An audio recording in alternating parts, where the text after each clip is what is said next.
Buscamos en nuestras Biblias el libro de Apocalipsis, capítulo 22.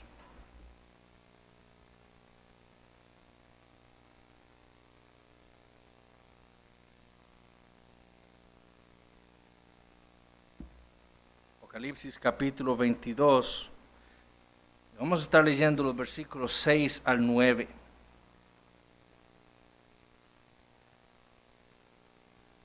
Dice así la palabra del Señor. Y me dijo, estas palabras son fieles y verdaderas. Y el Señor, el Dios de los espíritus de los profetas, ha enviado su ángel para mostrar a sus siervos las cosas que deben suceder pronto.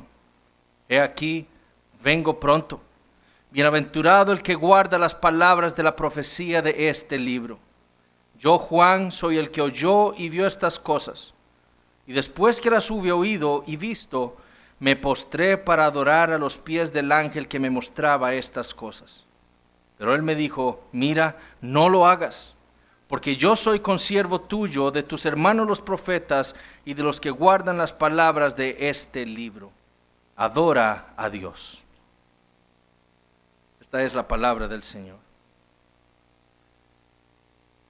Al apóstol Juan le fue encomendado, como leemos en el primer versículo del libro, dejar registrada la revelación del Señor Jesucristo.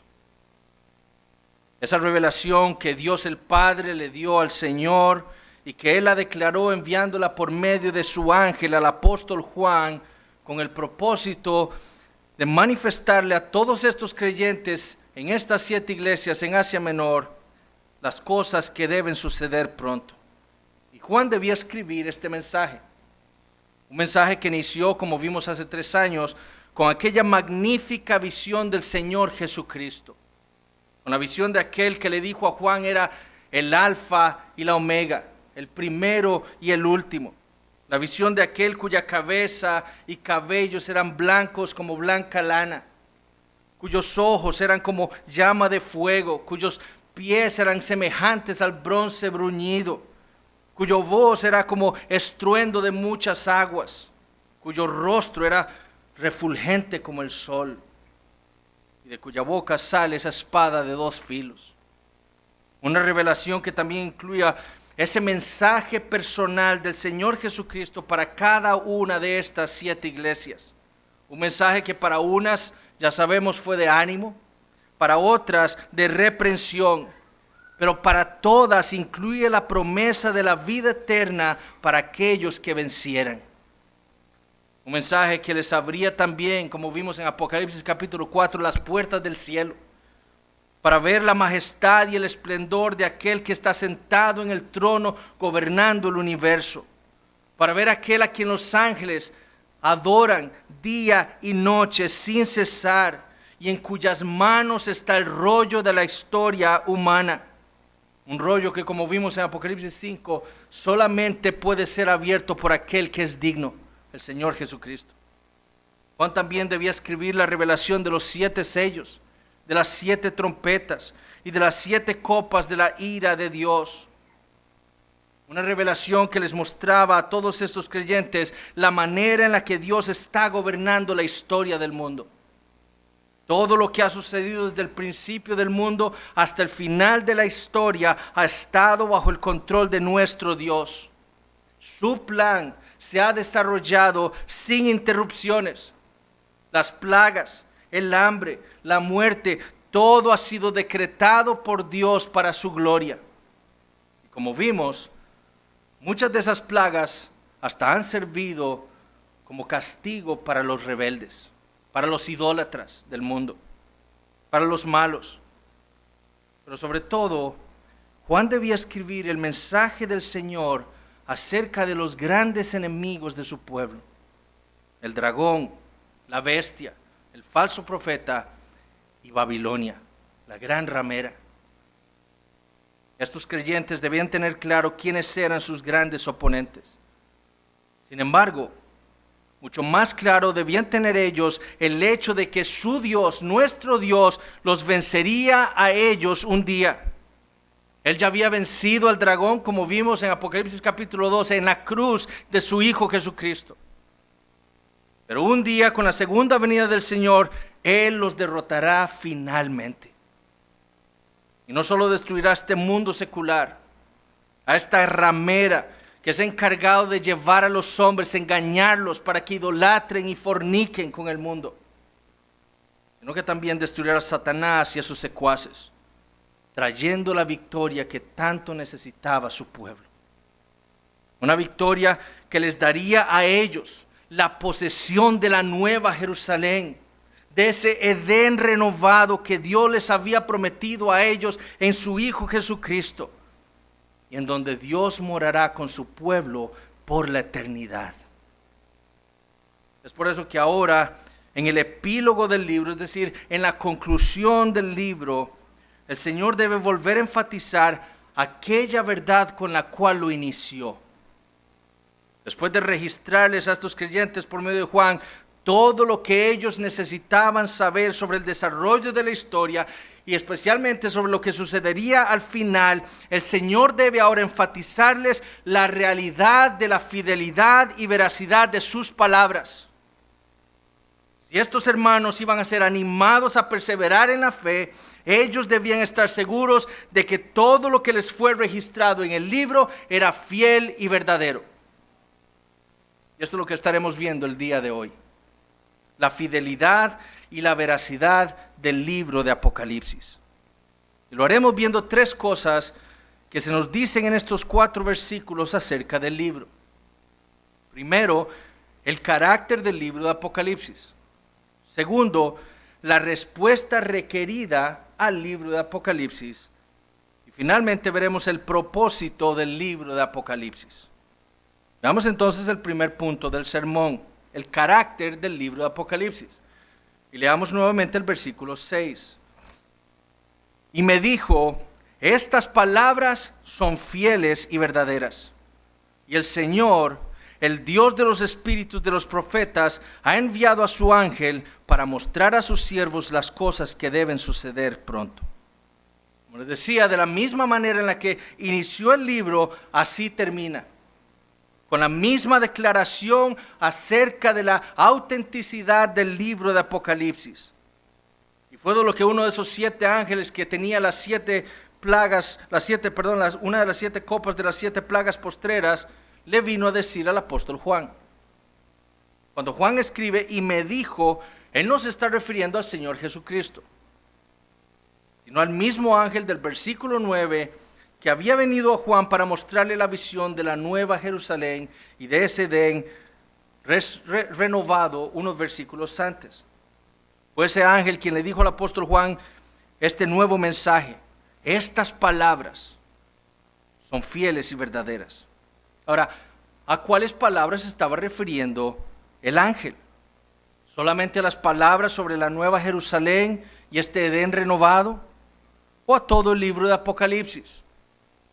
Bueno, la interpretación más consistente, creo yo, es que el ángel está refiriéndose aquí a toda la revelación que Dios el Padre le dio a su Hijo Jesucristo y que éste la declaró a Juan por medio de su ángel. Es decir, lo más consistente es entender que el ángel se estaba refiriendo con esas palabras a todo el libro de Apocalipsis.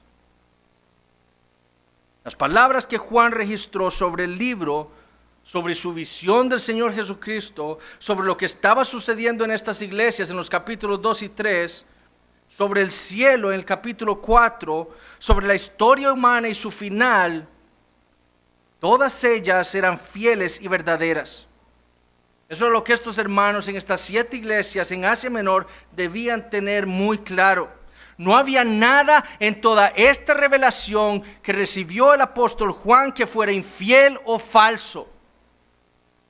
El Señor es verdaderamente quien está en control de la historia. Eso se nos dice en el libro. Y eso es fiel y verdadero. El Señor es verdaderamente el que anda en medio de sus iglesias. Él nos conoce. Eso es fiel y verdadero. El Señor es verdaderamente el que va a vencer a Satanás, a la bestia, al falso profeta y a Babilonia cuando regrese en el juicio final. Esas palabras son fieles y verdaderas. No hay nada falso en esas palabras. Eso verdaderamente es lo que va a suceder. Y eso es lo que estos creyentes en Asia Menor debían entender, porque ese es el carácter del libro de Apocalipsis. Esta revelación que llegó a estas 7 iglesias tiene un carácter divino. No fue Juan quien se imaginó estas cosas en un sueño y luego las fue a escribir. Apocalipsis no es un libro humano, sino celestial.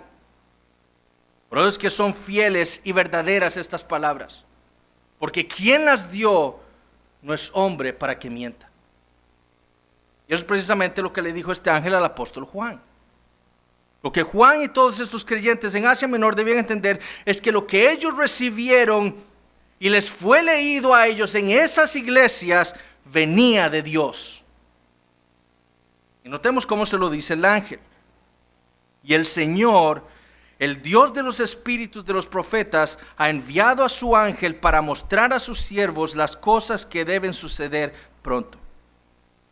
Es decir, el libro de Apocalipsis es el mensaje de Dios para sus siervos, literalmente para sus esclavos, para nosotros los cristianos, para su pueblo.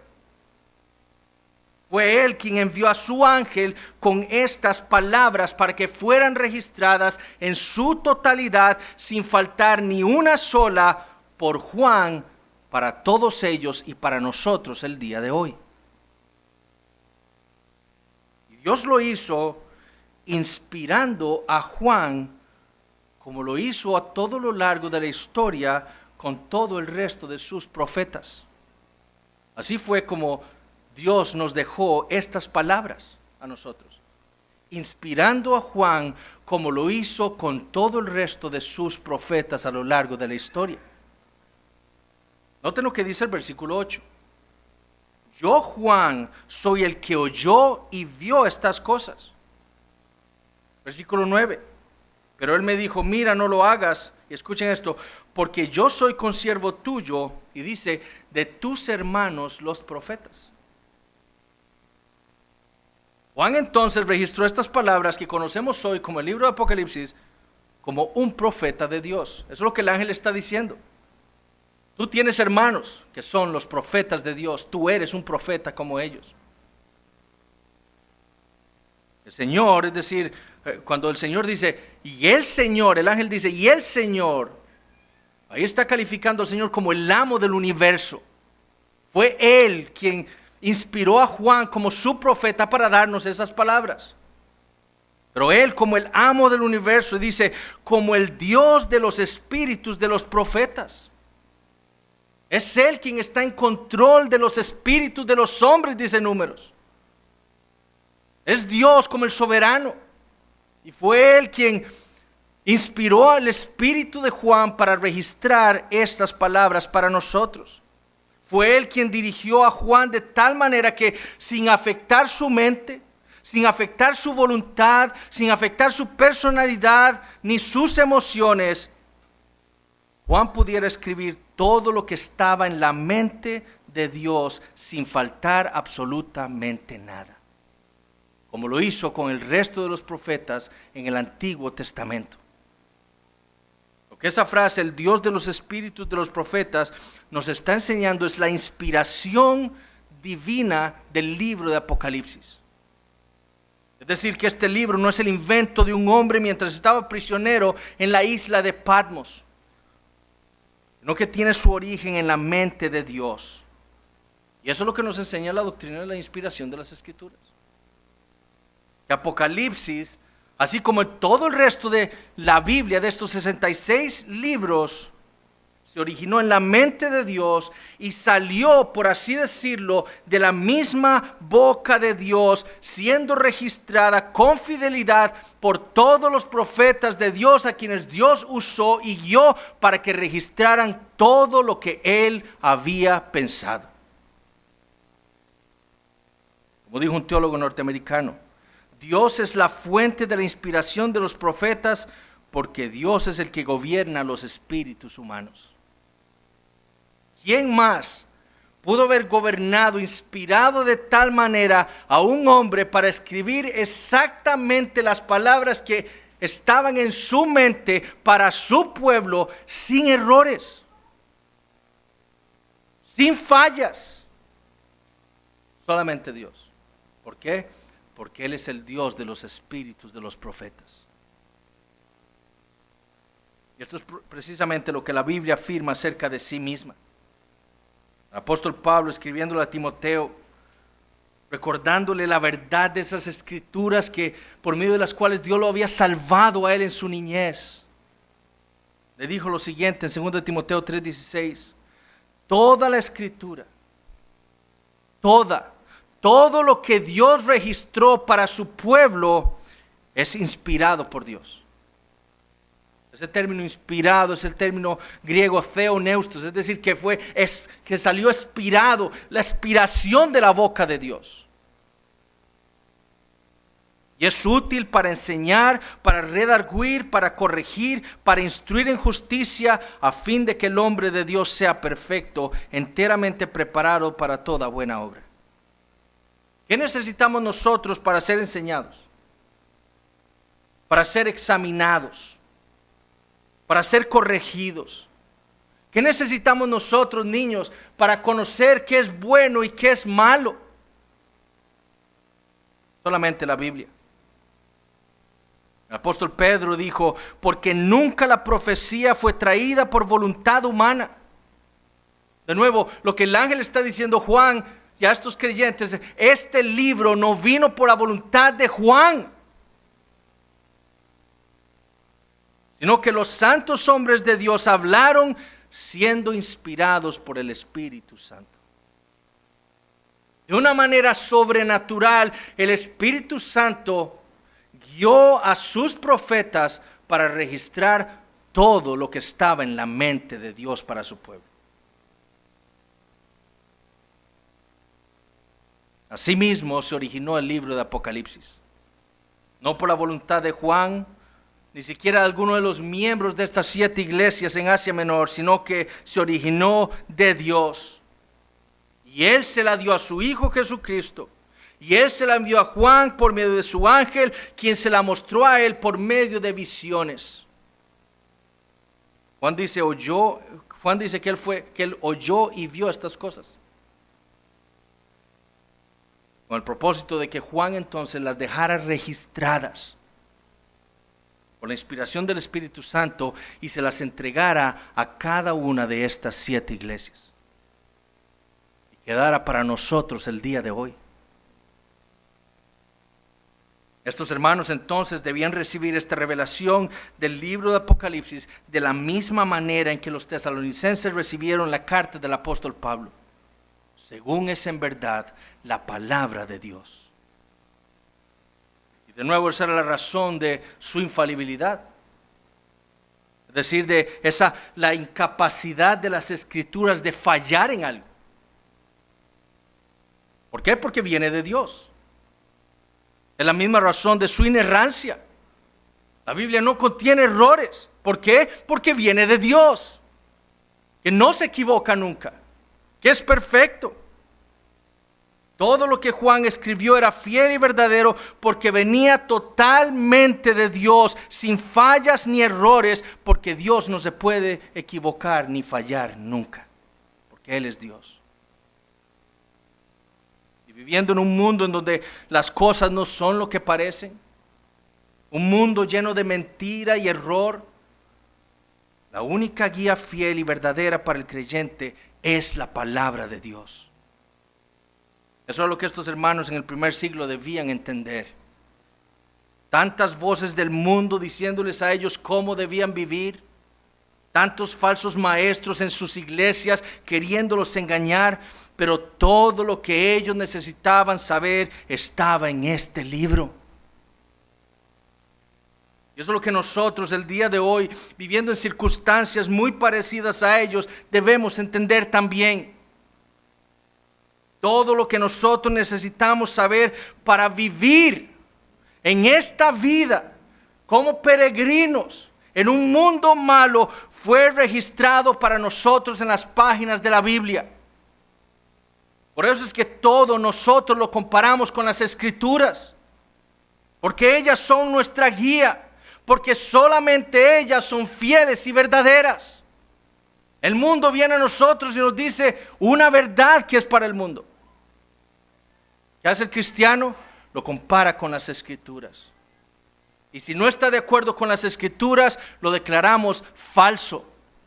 Porque ellas son fieles y verdaderas nada más. Porque solamente ellas vienen de Dios. Y es algo que ustedes niños también deben tener muy claro. La Biblia es la palabra de Dios. Por lo tanto, es a ella donde nosotros debemos ir. No solo para entender quién es Dios, sino para saber quiénes somos nosotros. ¿De dónde venimos? ¿A dónde vamos? ¿Y qué es lo que nosotros necesitamos? El mundo quiere ser nuestra guía. El mundo quiere ser nuestro maestro, nuestro instructor. Quiere enseñarles a ustedes niños, por ejemplo, que nosotros llegamos a existir por casualidad. Una explosión en el pasado y todo llegó a ser. Nos quiere enseñar que nosotros somos amos de nuestra vida, que nosotros somos lo más importante en el universo. Pero el mundo miente, porque no conoce la verdad de Dios. Ustedes la tienen en sus manos hoy. Está ahí en sus casas. Sus padres se las leen día tras día. Domingo tras domingo ustedes la escuchan predicada aquí en la iglesia. Escúchenla entonces. Escuchen la Biblia. Póngale atención. Porque ella es fiel y verdadera. Y eso es lo que acabamos de cantar. Santa Biblia, eres para mí un tesoro aquí. Tú contienes con verdad la divina voluntad. Tú me dices lo que soy, no el mundo.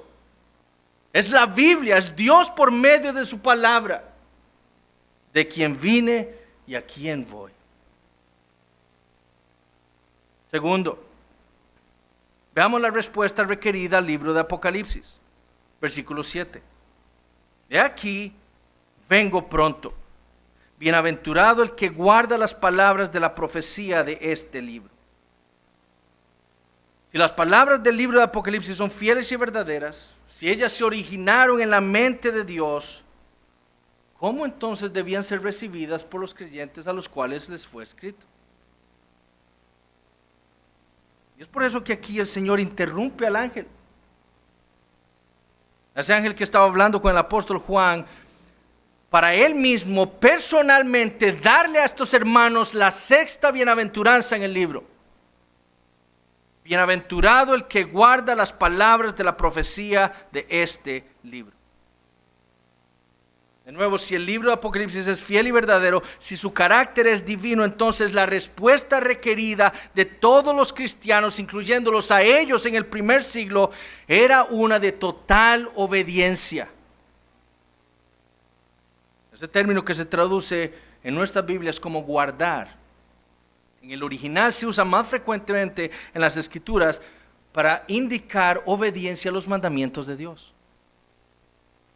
Es el mismo término, por ejemplo, que leemos en Mateo 19:17, cuando el Señor le dice al joven rico: mas si quieres entrar en la vida, guarda los mandamientos. ¿Qué le estaba diciendo el Señor al joven rico? Escríbalos y guárdelos en un cofre.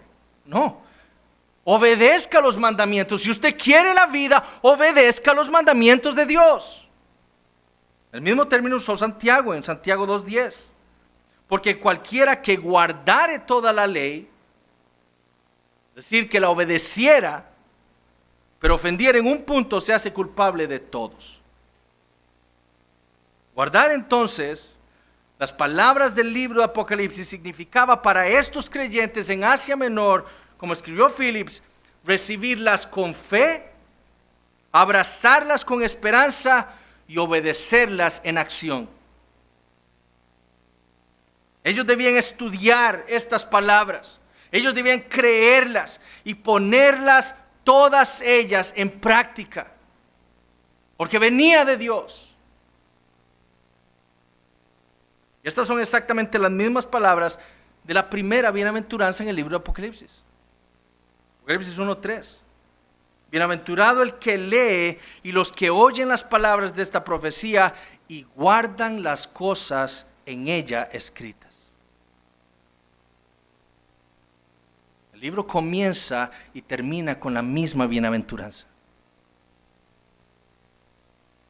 En lugar de prestar atención a las voces del mundo, en lugar de prestar atención a las voces de los falsos maestros, estos creyentes debían recibir con fe la palabra de Dios, apropiarse de ella, obedecerla. Ellos, por ejemplo, debían arrepentirse de haber dejado su primer amor, de su falsa religiosidad. ¿Por qué? Porque el Señor les dijo: arrepiéntete. Ellos debían mantenerse firmes en medio de la persecución que estaban sufriendo, hasta la muerte. ¿Por qué? Porque el Señor les estaba diciendo: manténganse firmes, perseveren. Ellos debían expulsar de entre ellos a todos los falsos maestros y a los falsos cristianos que se habían comprometido con el mundo en su idolatría y fornicación. Porque eso es lo que el Señor les había dicho. Ellos debían obedecer lo que les llegó a ellos escrito por Juan, porque venía de Dios.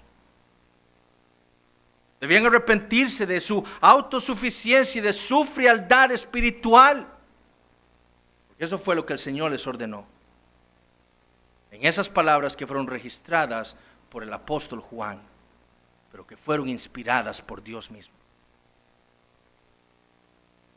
Pero sobre todas las cosas, estos hermanos debían seguir perseverando en la fe, habiendo escuchado de la victoria de Dios y del Cordero en el día final. Porque para eso les escribió Dios este libro, para animarlos a perseverar, sabiendo lo que Dios haría al final de la historia, su victoria sobre todos sus enemigos, para darles a ellos la vida eterna que tanto necesitaban.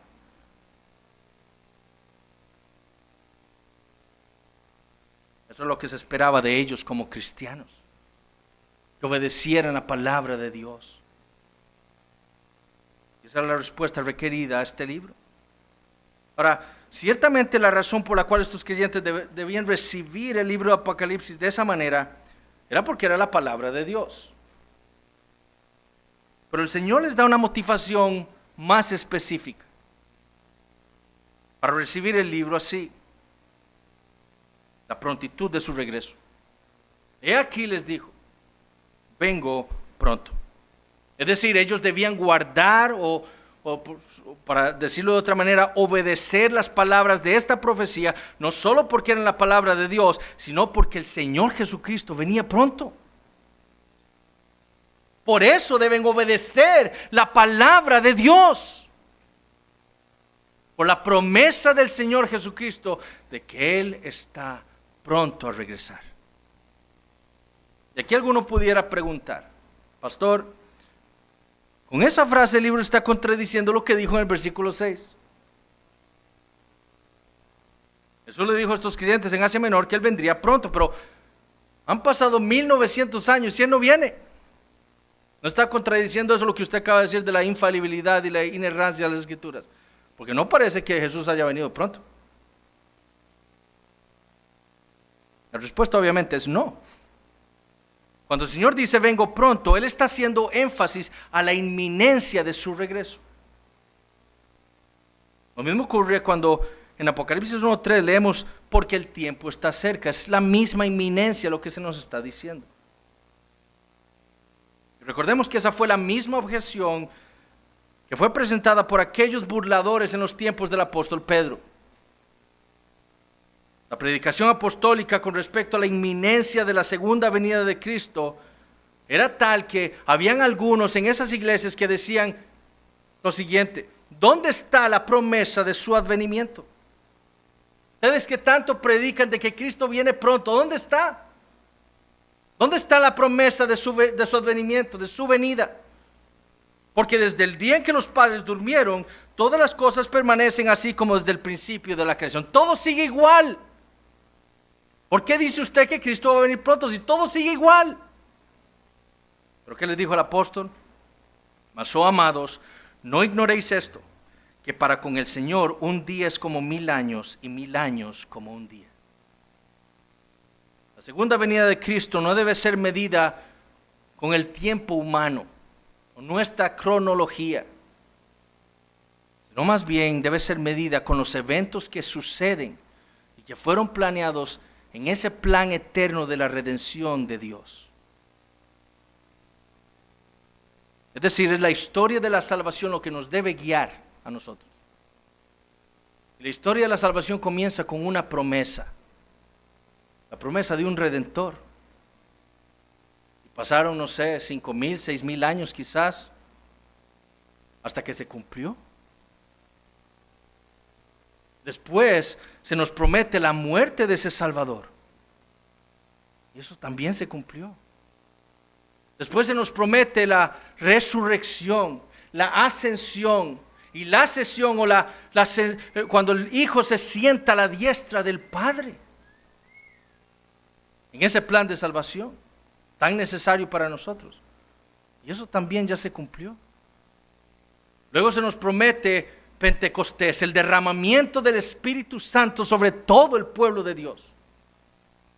Y eso también ya ocurrió.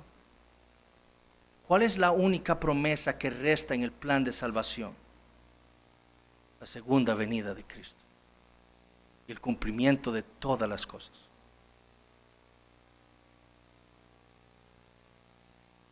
Por lo tanto, este evento sigue siendo pronto en la historia de la salvación porque es el único que queda.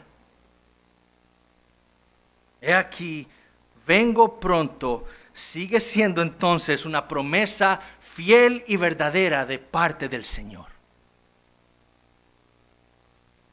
Porque es el último evento que resta en el plan redentor de Dios. ¿Cuándo es eso? Pronto. Pasaron 5,000 años quizás. Hay algunos que han hecho esa cronología. Desde que Dios habló con Adán y le prometió el Mesías hasta que vino el Mesías. ¿Cuántos han de pasar? No sabemos.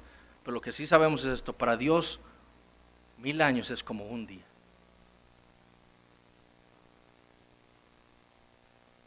Y era esa verdad lo que debía llevar a estos creyentes a responder en obediencia a esta revelación en el libro de Apocalipsis. El Señor viene pronto. ¿Cómo debe vivir el cristiano entonces? Obedeciendo su palabra. Eso fue lo mismo que el apóstol Pablo dijo. Ese fue su argumento. Los burladores dicen que Cristo no va a venir, que Él no ha venido ya, que no va a venir. Pero para Dios un día es como 1000 años son como un día. ¿Qué deben hacer ustedes? Pedro les dice, pero el día del Señor vendrá como ladrón en la noche. Él va a regresar, en el cual los cielos pasarán con gran estruendo y los elementos ardiendo serán deshechos y la tierra y las obras que en ella hay serán quemadas. Puesto que todas estas cosas han de ser deshechas, ¿cómo no debéis vosotros andar en santa y piadosa manera de vivir? Si el Señor Jesucristo va a regresar pronto, la única respuesta del cristiano es vivir una vida santa, obedeciendo la palabra de Dios. Y lo mismo para nosotros el día de hoy. Nosotros, al igual que estos creyentes en el primer siglo, vivimos en un mundo en donde Satanás constantemente está atacando la veracidad de la palabra de Dios con el propósito de que nosotros la desobedezcamos. Esa es su intención. Con que Dios dijo que usted tenía que venir todos los domingos a la iglesia. Con que Dios dijo que usted no podía ver esa cosa en la televisión. Con que Dios dijo que usted tenía que vivir una vida de pureza sexual. Con que Dios dijo que usted tiene que sujetarse a su marido. Con que Dios dijo que usted tiene que amar a su esposa y a su familia con su vida, imitando a Cristo el Señor. Con que Dios dijo que usted debe obedecer a sus padres. Así fue como Satanás engañó a Adán. Y así fue como sumergió a toda su descendencia en el pecado. Con que Dios dijo es el arma del enemigo en contra de nosotros. Los creyentes debemos entender que la Biblia entera es la palabra de Dios y por lo tanto la única respuesta que debe ser esperada de nosotros los creyentes es la obediencia. Sabiendo que el Señor viene pronto por su iglesia, el deber de todo cristiano es obedecer las Escrituras, sabiendo que por medio de ellas Dios obra en nosotros la santidad que necesitamos. Es porque el Señor viene pronto que el creyente anda en una manera santa y piadosa en esta vida, obedeciendo la Biblia. Eso es lo que significa ser cristiano, ustedes saben. Obedecer la Biblia, eso es lo que significa ser cristiano. ¿Por qué afirmo yo esto? Porque eso es lo que dice el ángel. Versículo 9. ¿Cómo describe el ángel a los cristianos? Los que guardan las palabras de este libro. Ser cristiano no significa ser solamente un seguidor de Cristo. Ser cristiano significa, sobre todas las cosas, ser aquel que obedece la palabra de Dios. Los que vivan así, dice el Señor, pueden tener la seguridad de que van a ser bienaventurados. Lo mismo ustedes, niños. ¿Cuál es su respuesta a la Biblia? Cuando la leen con sus papás, cuando la escuchan aquí predicada, ¿es su deseo obedecerla?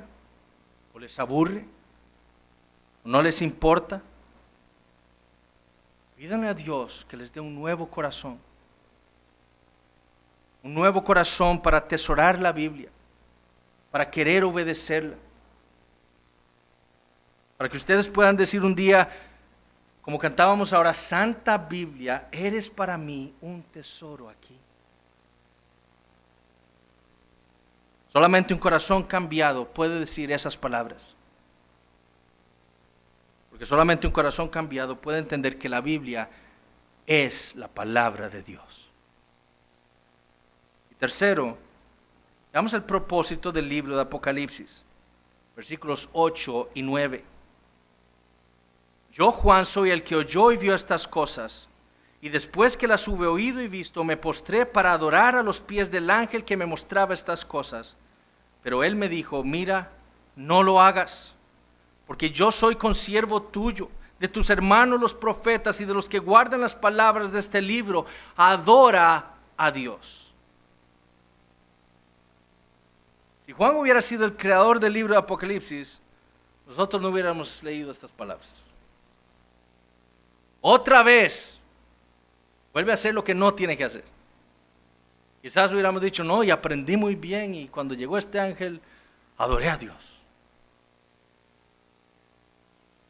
Eso es lo que hubiéramos leído si Juan hubiera escrito el libro de Apocalipsis, de su propia voluntad.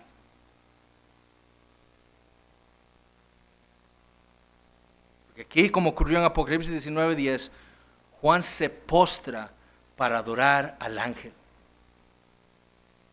a una criatura. Sí, una criatura perfecta, sin pecado, sin mancha, pero una criatura.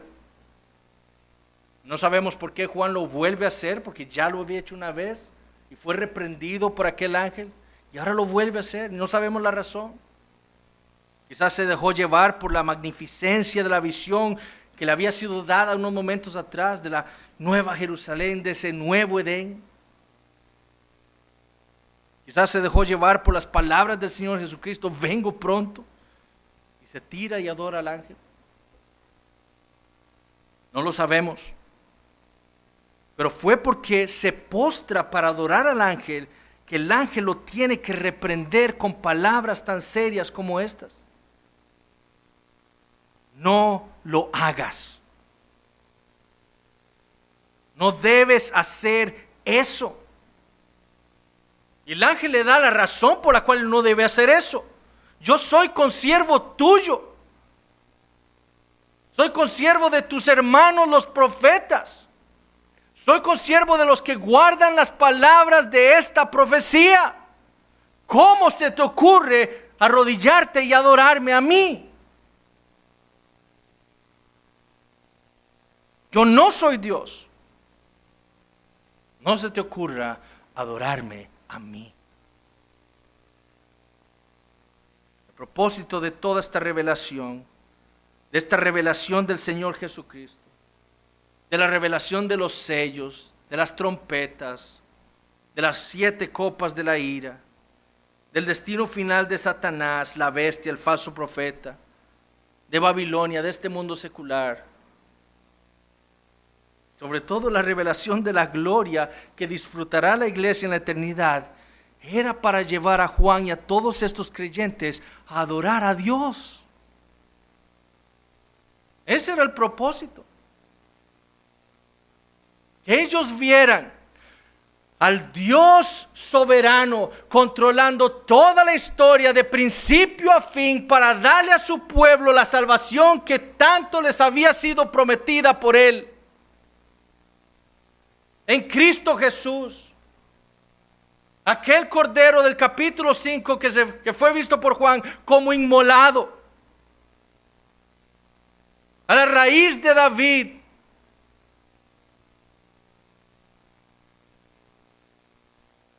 Solo Cristo, solo Dios es digno de nuestra adoración.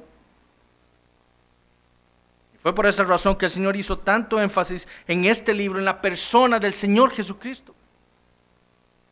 En sus títulos, en su obra en favor de su pueblo, en la visión del cielo y de Dios sentado sobre el trono,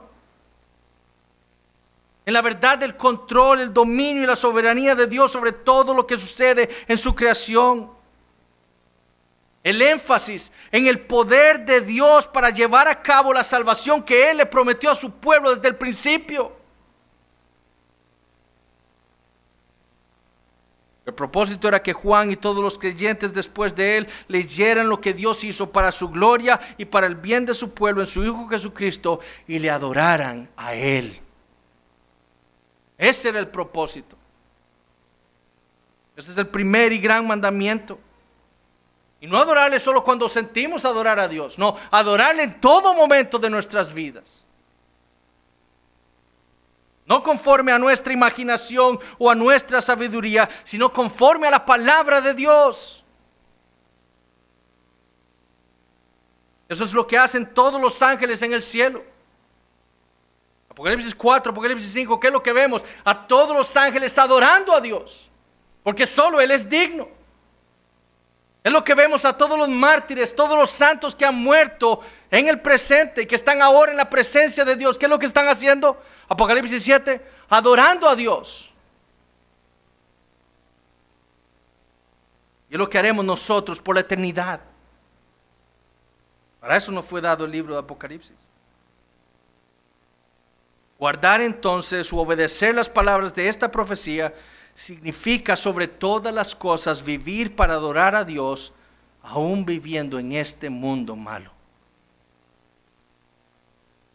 Buscando a toda costa glorificar a Dios en nuestras vidas. Eso es lo que significa guardar las palabras de esta profecía. Vivir para la gloria de Dios.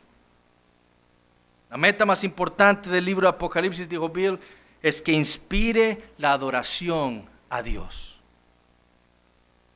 No a César. El libro de Apocalipsis fue escrito para que los cristianos entendieran a quién tienen que adorar.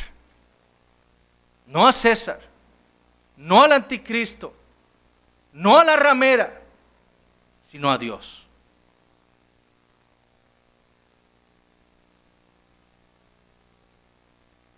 Para hacerlo obedeciendo su palabra. Ese fue el propósito para el cual nos fueron dejadas las escrituras a nosotros, mis hermanos. Ahora, ¿cómo aplicamos estas cosas a nuestra vida? Bueno, entendiendo lo que implica que la Biblia sea la palabra de Dios, que sea inspirada por Dios, que haya venido de la mente de Dios. Esta semana mi familia y yo empezamos un estudio en nuestros devocionales familiares sobre la valentía, sobre lo que significa ser valiente y más específicamente sobre lo que la Biblia dice acerca de la valentía. Yo le preguntaba a mis hijos por lo que ellos entendían era la valentía. Ellos me decían que ser valiente es algo que es hacer algo que en lo que uno puede estar en peligro. Subirse a un balcón, por ejemplo, y rescatar a alguien que se va a caer. Eso es ser valiente. Saber lo que significa ser valiente es realmente importante, porque el mundo tiene su propia definición de la valentía. Para el mundo ser valiente, por ejemplo, es ser un rebelde. Aquel que se revela a las autoridades, ese sí es un valiente. Aquel hijo que desafía a sus padres, ese niño sí es valiente.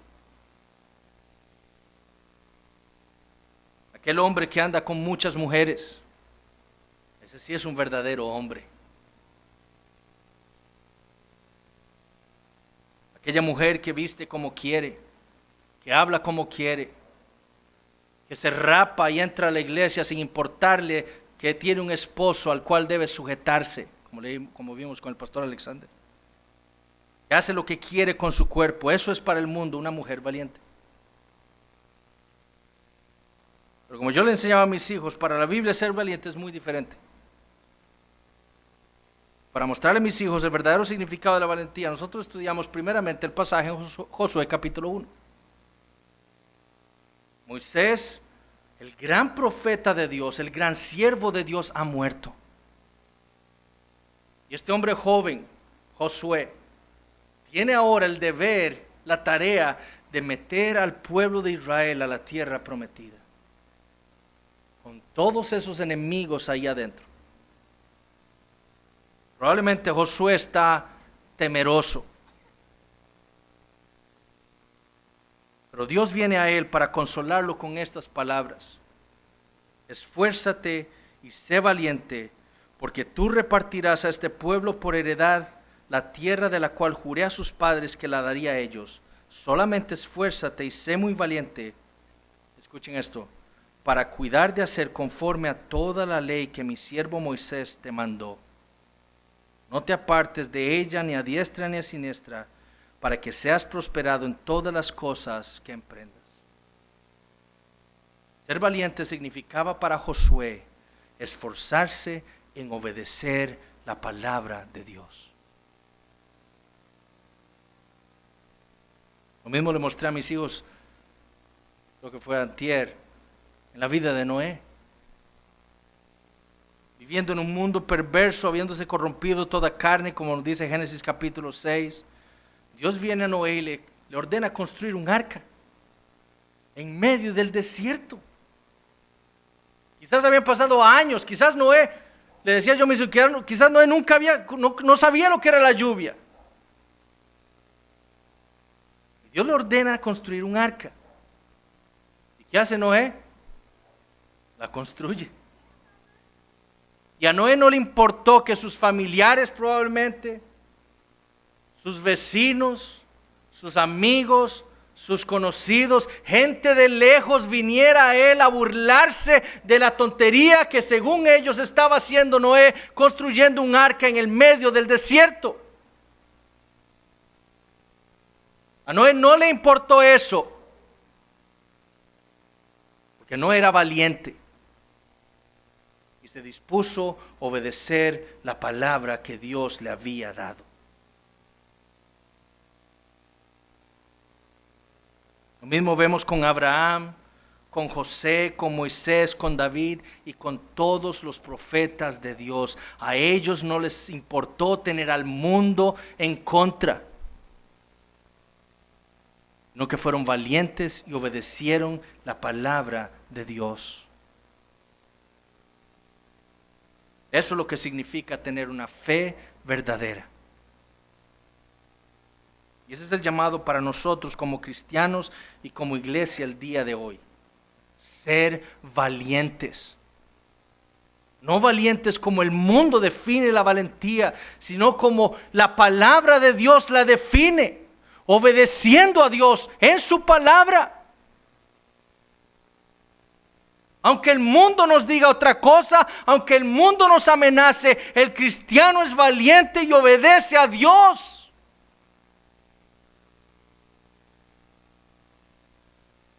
Y guarda todas las palabras de esta profecía.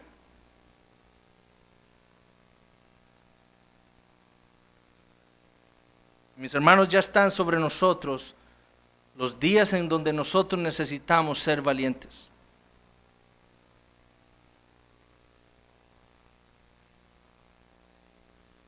En este año, el mundo ha acobardado a muchos, a millones. No como en los tiempos de Josué con esos gigantes que habían en la tierra, aquellos 12 espías que se acobardaron porque vieron a 12 gigantes, porque no tenían fe y no sabían que tenían al Dios detrás de ellos para cuidarlos, no con un virus diminuto. Así es como el mundo ha acobardado a millones de personas alrededor del mundo. No quiero decir que esto no sea un virus que pueda causar daño, por supuesto que sí. Pero en muchos países esto ha sido la excusa de muchos gobiernos para irse en contra de la iglesia, para cerrar sus puertas, para callar sus bocas. Nuestro gobierno nos dijo que podíamos reunirnos, pero no que no podíamos cantar. Nosotros debemos entender que la cabeza de la iglesia no es el Estado, es el Señor Jesucristo. Y es a Él al que nosotros obedecemos. Y sí, guardamos las medidas prudentes para la salud de cada uno de nosotros. Pero si nos reunimos, el Señor nos ordena cantarle a Él. Es lo que la iglesia debe hacer. Y ahora quizás por la prudencia, nosotros estamos acatando las disposiciones del gobierno, pero ¿qué pasará en unos meses, mis hermanos? Ya ustedes saben lo que pasó en Estados Unidos en Los Ángeles. ¿Qué pasará en unos meses si a este gobierno, a nuestro gobierno, se le ocurre decirle que las iglesias no pueden reunirse más?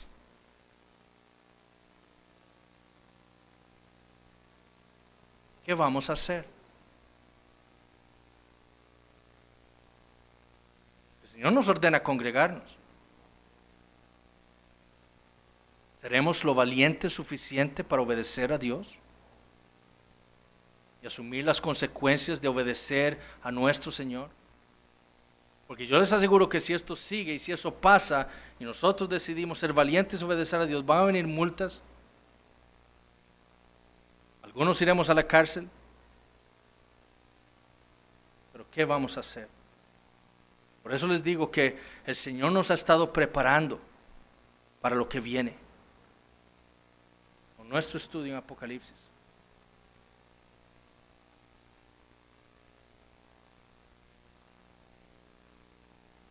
¿Qué pasa si esto sigue así? ¿Qué pasa si Costa Rica quiere establecer esto como la nueva normalidad? Y nos dice, ustedes solamente se pueden seguir reuniendo 75 personas cada domingo por 3 años. ¿Qué vamos a hacer?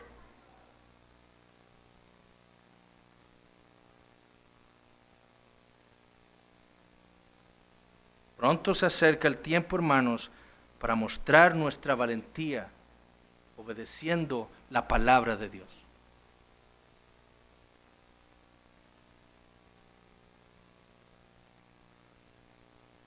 Obedeciendo los roles que Dios nos ha dado, obedeciendo a Dios en nuestra manera de vivir, en nuestra manera de pensar, en nuestra manera de hablar. Muchos cristianos y muchas iglesias ya se han comprometido con el mundo. Ellos dicen que la Biblia es la palabra de Dios, pero solo algunas porciones de la Biblia son la palabra de Dios. Otras porciones las han desechado. y han aceptado la identidad de género, LGBTIQ,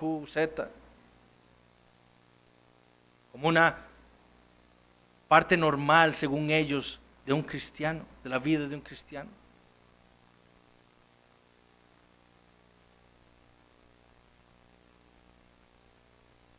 Nosotros debemos obedecer a Dios en su palabra, porque toda ella es la palabra de Dios.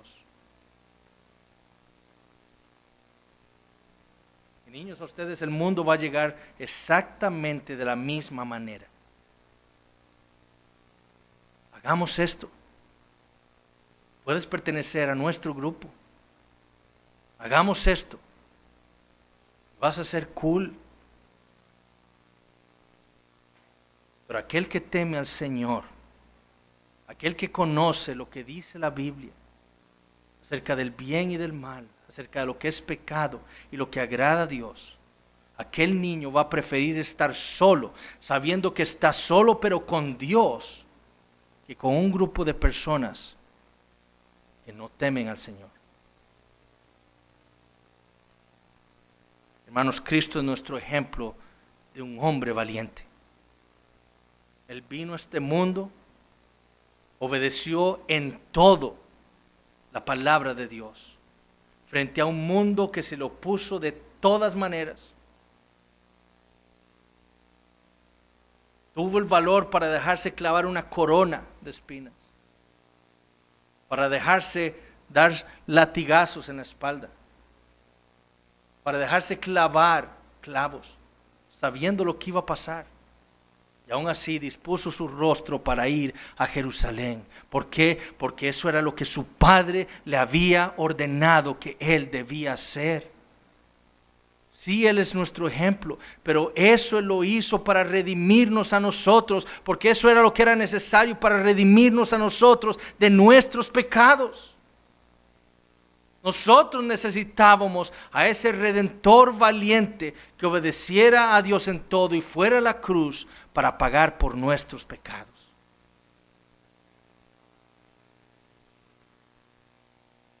Niños, la Biblia, como la palabra de Dios, nos dice a nosotros que todos somos pecadores, que todos estamos en nuestra condición natural bajo la ira de un Dios 3 veces santo.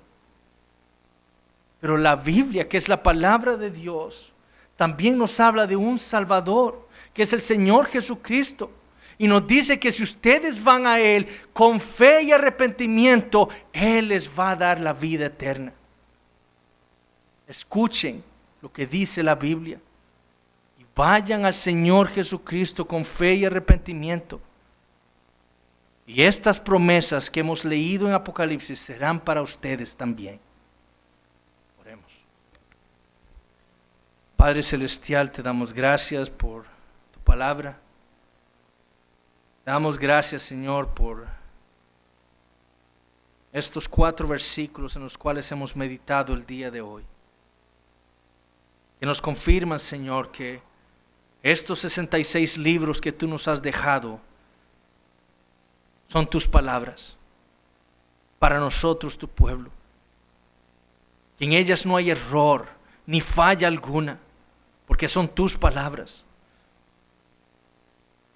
para guiarnos a nosotros a la verdad, para llevarnos por ese camino que nos lleva directamente hasta ti, para mostrarnos esa salvación que tú nos has dado a nosotros en Cristo Jesús. Oh Señor, haznos valientes. Haznos valientes para obedecer tu palabra. Vienen tiempos duros para tu pueblo. Por eso te pedimos, Señor, que por tu Espíritu Santo podamos nosotros poner nuestros ojos en esa meta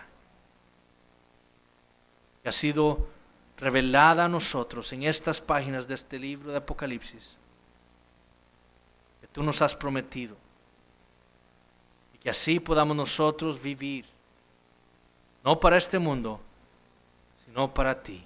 para tu gloria. Porque solo tú, Señor, mereces ser adorado. Y Padre, te pido por nuestros niños.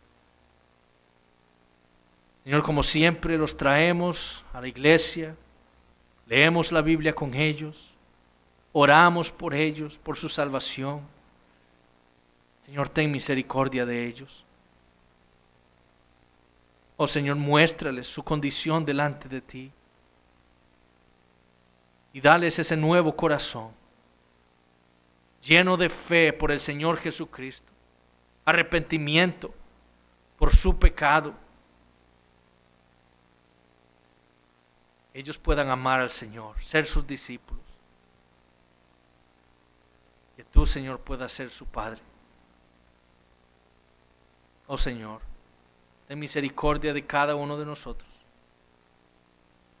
Te pedimos estas cosas en el nombre de Jesucristo. Amén.